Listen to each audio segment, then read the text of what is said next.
ايوه بجد زي ما بقول لحضراتكم كده، جوزي جاب لي قرد في البيت. ولما كان جوزي بينزل من البيت يروح الشغل، كان القرد بيجي عليا يعمل تصرفات غريبة ومريبة جدا. كنت بقعد اكلم نفسي واقول ازاي القرد بيعمل حاجة زي كده، ازاي بيتصرف تصرفات زي دي؟ هو ده قرد ولا انسان؟ اسمعوا مشكلتي للنهاية علشان تعرفوا القرد كان بيعمل معايا ايه بعد ما جوزي بينزل من البيت. ويا ريت من فضلكم تقولوا لي اتصرف ازاي، علشان انا بجد مش عارفة اعمل ايه. قبل ما نبدأ في مشكلتنا زي كل مرة، يا ريت من فضل حضراتكم كلنا ننزل نصلي على الرسول في التعليقات. ويلا خلينا نشوف مشكلة النهاردة علشان ما اطولش على حضراتكم. وصاحبة مشكلة النهاردة بتقول: انا بنوتة، عندي 30 سنة، جامعية، اتخرجت من كلية صيدلة، يعني انا دكتورة صيدلانية. عندي 30 سنة لسه ما اتجوزتش، انا من منطقة ارياف. انتوا عارفين المنطقة الارياف البنات بتتجوز صغيرة في السن. بس انا كنت مأجلة فكرة الجواز، ما كنتش حطاها في دماغي، ومأجلاها على اساس ان انا اتخرج وابقى دكتورة. الحمد لله اتخرجت وبقيت دكتورة صيدلانية، وبقى عندي كارير واشتغلت، وبقيت وضعي الاجتماعي ووضعي المادي كويس جدا. ماما بقى قعدت تزن عليا وتلح عليا، كان بيتقدم لي وقتها عرسان علشان تجوزني، عايزة تفرح بيا وعايزة تشوف اولادي. يا بنتي انت كبرتي لازم تتجوزي، عايزة اشوف اولادك قبل ما اموت، وبابا يزن عليا واخواتي اتجوزي. كنت بأمانة يعني في فترة الدراسة أو في فترة الجامعة كنت برفض أي عريس يتقدم لي، سواء مناسب أو مش مناسب، علشان أنا بس عايزة أحقق أهدافي، عايزة أتخرج وأبقى دكتورة صيدلانية، وبعد كده أبقى أفكر في موضوع الجواز. ماما فضلت تقولي هتفضلي ترفضي لحد امتى؟ انت خلاص اتخرجتي، انت خلاص بقيتي دكتورة، خليني افرح بيكي، خليني اشوف ولادك. تمام. لحد ما شاء ربنا وتقدم لي عريس. انا الصراحه كان مواصفات شريك حياتي او الراجل اللي انا عايزه اتجوزه يكون دكتور. يكون دكتور مثلا، دكتور مثلا يكون دكتور بشري، مثلا مهندس، ضابط. انا بصراحه كان نفسي اتجوز راجل كده، دكتور كده، حلو ومهتم بنفسه وشيك ومتعلم. وخاصة يكون دكتور، يعني لا دكتور لا ضابط لا اما مهندس، بس انا كنت حابة اكتر ان هو يكون دكتور، انا دكتورة هو كمان يبقى دكتور. لحد في يوم من الايام جه اتقدم لي دكتور، اتقدم لي دكتور بيطري. لحد في يوم من الايام اتقدم لي عريس كان دكتور بيطري، ما كانش دكتور بشري. انا كان نفسي اتجوز لا دكتور بشري لا ضابط لا اما مهندس، اتقدم لي دكتور بيطري. ماما قالت لي خلاص كده انت ما عندكيش اي مشكله، اتقدم لك الدكتور اللي انت نفسك تتجوزيه، مش انت عايزه تتجوزي دكتور؟ اهو اتقدم لك دكتور. قلت لهم طب خلاص سيبوني اقعد اتكلم معاه. قعدت اتكلمت معاه. بامانه انا اعجبت بيه الى حد ما. كان شكله وسيم ولطيف، جنتلمان، ريحته حلوه، شكله حلو، اسلوبه حلو، وكمان دكتور. قلت ما فرقتش كتير، يعني دكتور بشري من دكتور بيطري، الموضوع ما فرقش كتير. ووافقت وفعلا تمت الخطبه، بحمد الله قدم لي شبكه كويسه وعمل لي فرح كويس. بس هو كان مستعجل جدا، واهلي كمان كانوا مستعجلين اكتر منه، عايزين يجوزوني ويفرحوا بيا، وهو كان جاهز، يعني كانت شقته متشطبة وخالصة وكمان مفروشة، كان فاضل شوية حاجات كده خفيفة هنشتريها نفرش بيها الشقة وخلاص كده نتجوز على طول. اتخطبت له اربع او 5 شهور كده خطوبة، بس ما طولناش عن كده، وبعد كده اتجوزنا. في فترة الخطوبة طيب جدا، شيك قوي، ريحته حلوة، مهندم، مرتب، شكله حلو، اي بنت يعجب اي بنت، حلو وريحته حلوة وشكله حلو ووسيم، يعني اي بنت يعجبها بامانه. اتجوزنا، ومن اول يوم جواز ابتدت الكارثه، ابتدت المأساة. لاحظت عليه بعد الجواز ان هو بقت ريحته مش حلوه، آه ريحه جسمه مش حلوه، ريحته هو مش حلوه بعد ما نزل الشغل. طبعا عدى اول شهر جواز، عديناه كان كويس جدا وكان نضيف وريحته حلوه ومفيهوش اي مشاكل. بعد ما خلص اول شهر العسل اللي هو شهر الجواز ده، نزل الشغل. بعد ما نزل الشغل بقت ريحته وحشه جدا لا تطاق. بصراحه انا كنت بتحرج جدا، مش عارفه ابدا منين، مش عارفه اكلمه ازاي، مش عارفه اقول له ايه. هقول له ريحتك مش حلوه. جبتها له كده، لفت نظره مره في مره ما اخدش باله. جيت في مره قلت له انت ليه مش بتحط البرفيوم الحلو اللي كنت بتحطه لي واحنا مخطوبين؟ انت ليه ما بتحطش البرفيوم ده؟ انا بحبه. لو خلص من عندك يا حبيبي طب قول لي اسمه وانا اجيب لك واحد زيه، او اجيب لك حاجه تانية على ذوقي. ردوا على كلامي صدمه، صدمتني فعلا، ما عرفتش انطق ولا اتكلم. برفان ايه؟ انا اصلا ما بحطش برفان ولا بحب البرفان. برفان ايه اللي انت بتتكلمي عليه؟ انا ولا بحط برفان ولا بشتري برفان ولا بحب البرفان. انا البرفان اللي كنت بحطهولك ده وانا جاي عندك في فتره الخطوبه كان واحد صاحبي جايبهولي هديه، وكان بيأكد عليا ان كل مرة قبل ما اروح عندك زيارة في بيت ابوكي ارش منه، ويتصل بيا ويقول لي اوعى تنسى قبل ما تنزل ترش من البرفان اللي انا جايبهولك. فعشان كده انا كنت برش منه، والبرفان خلاص وانا ما بشتريش برفان.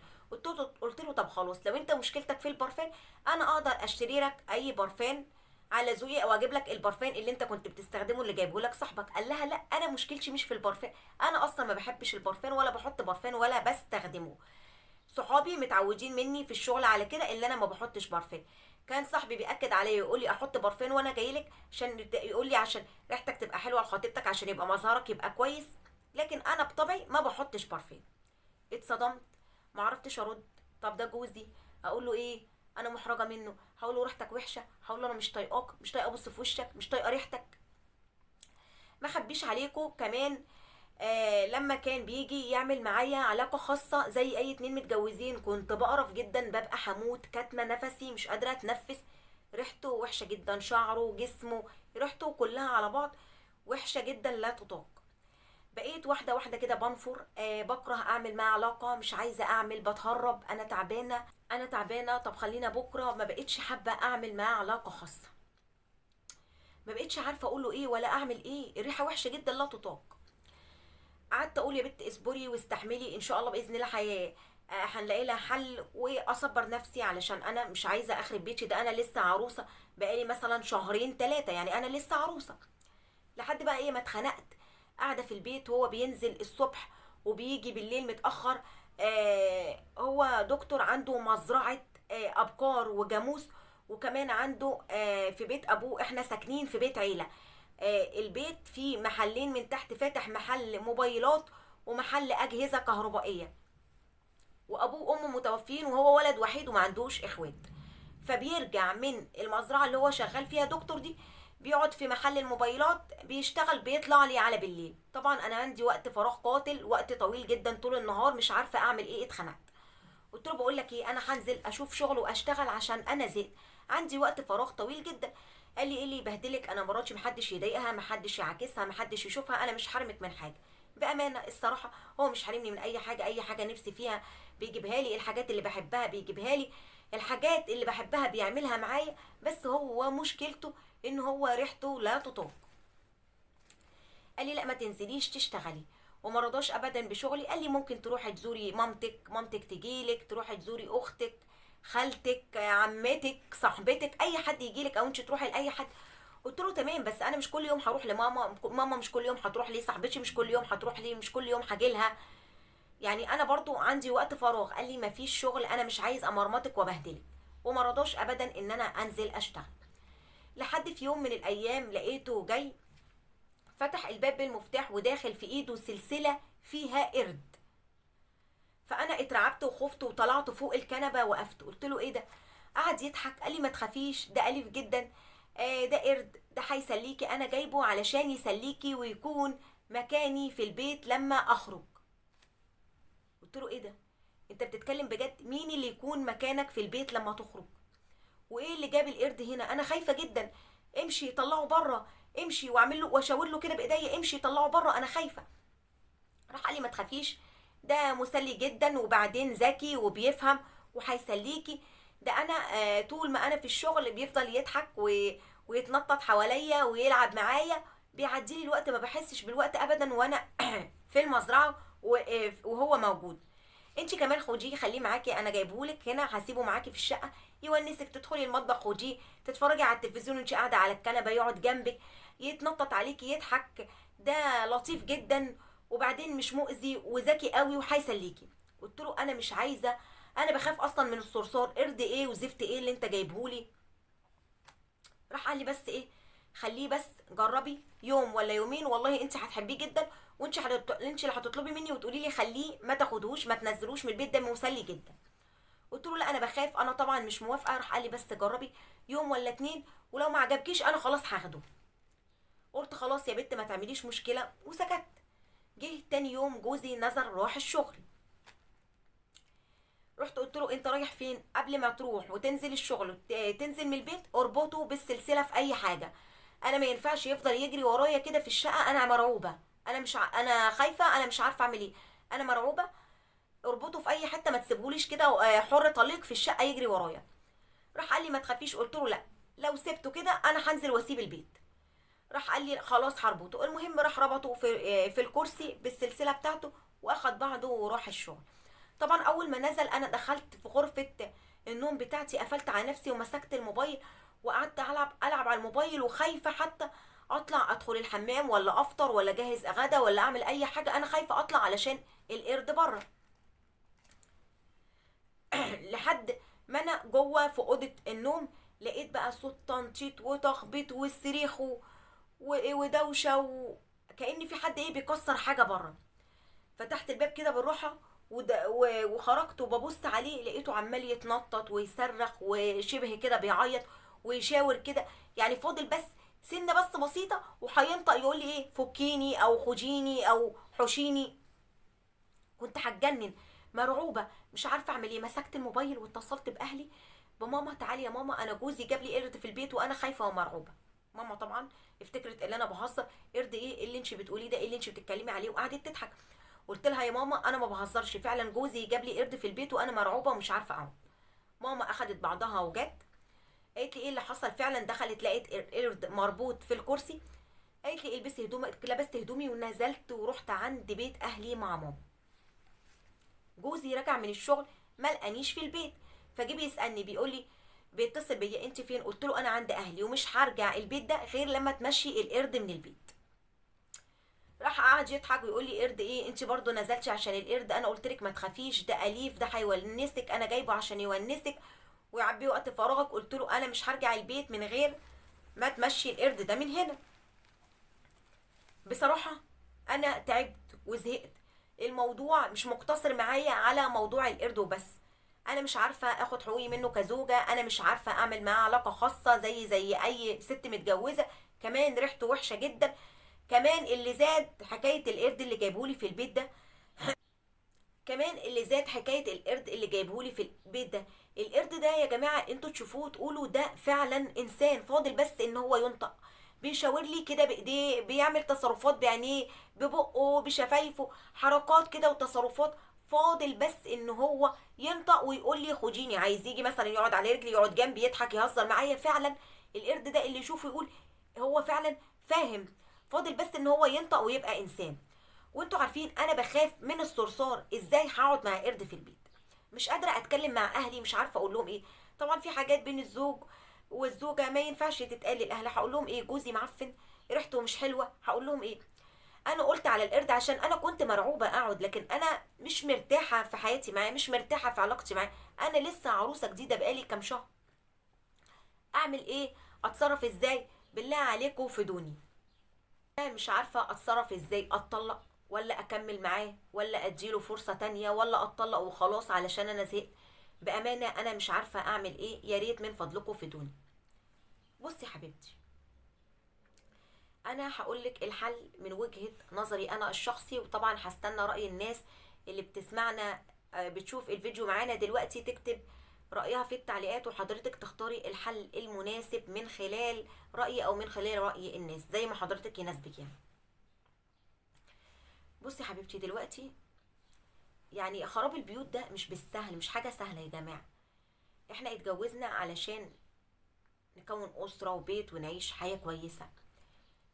سهل جدا ان احنا نتطلق، الطلاق ده مش حاجة صعبة، بس خراب البيوت يعني مش سهل. بصي حاولي تتكلمي معاه، هو فيه صفات حلوة، طيب حنين محترم خلوق، مش مخليكي عاوزة حاجة، كمان دكتور، حالته الاجتماعية كويسة، حالته المادية كويسة، في مميزات مش مفهوش عشان بس ما نظلمش. النقطة اللي بعد كده،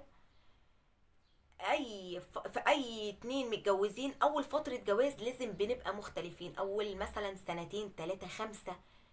في ناس بعد اول سنة جواز بتتغاضى الاختلافات والمشاكل بين الزوجين بيتقل، في ناس بعد سنتين، في بعد تلاتة، في بعد خمسة. يعني اول فترة جواز دي بتبقى صعبة جدا، بنبقى احنا الاتنين مختلفين عشان قبل الجواز حاجة وبعد الجواز حاجة تانية.